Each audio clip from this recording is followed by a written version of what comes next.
gang, I'm here with Steve and Bruno, and we're standing next to a one-of-one Alfa Romeo Ghia. How do you pronounce this? It's a Ghia Aigle. It's actually a 1900 CSS Ghia Aigle.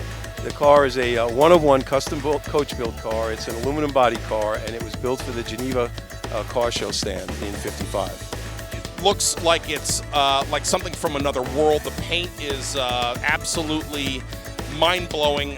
Tell us about the restoration. The restoration on this car is what I call a forensic restoration. We really strive to make it perfect the way that the car would have been back in '55. I was talking to you about the interior, that we actually found this interior underneath the leather hides that were there, and found the original manufacturer and had them remake the material for us. But the color we found behind the dash, when we got the car was red, and we were fortunate in that we found this color underneath the dash, so we matched the original. There are a lot of unique features on this car, it being a custom coach-built car. You've got the recessed door handles here.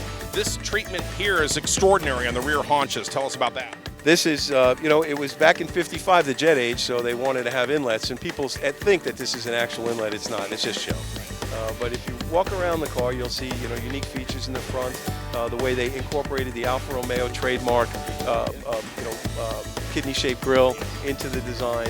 And it's a 1900, so it's a good driving car. It's got about 115 horsepower, and she gets along really well. We showed it at Pebble Beach, and she took third in the custom coachable class.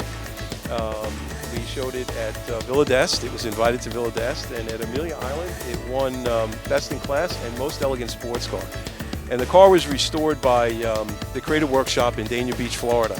And they are a noted restorer. They've actually done several of my cars, and this one is one of the top ones. Well, they did a great job here, Stephen. The interior is extraordinary. I love the metal door handle pulls, and you've got like toggle switches. There's a real simplicity to it as well, right? Yeah, for a show car, I think they did a really good job. They tried to keep it simple, but yet very elegant. Tell us a little bit about the story behind Ghia and the post-war issue there. Yeah, what happened after post-war, the government was taxing the production of cars. So Ghia licensed a division over in Lugano, Switzerland, and it was really, as the rumor goes, to not have to pay the taxes. It didn't last a whole long time because the government figured it out and got their pound. The government's going to get their pound, aren't they? Exactly. But this was the first car that they built. It was designed by Giovanni Michelotti. He's a very famous designer. He was very young at that time. And Mario Buono, who of the Buono fame with the Ferraris, he actually helped start the company. So there's Ferrari pedigree in all this, right? Well, it's a one-of-one. It's extraordinary. What does this car mean to you? How does it make you feel when you drive? It's a very special car to me. This is a car that I keep saying, people say, you're going to sell it? I say, no, my heirs are going to have to worry about disposing of this car because I'm going to keep it. I would never sell it. Never going to sell it. When do you get a chance to have a one-of-one? Exactly, and it must give you an extraordinary sense when you're behind the wheel and people come up next to you and they must be like, what is that? You have to be careful running around the road here with cell phone cameras, and yes, but it does give you a lot of pride to drive this car.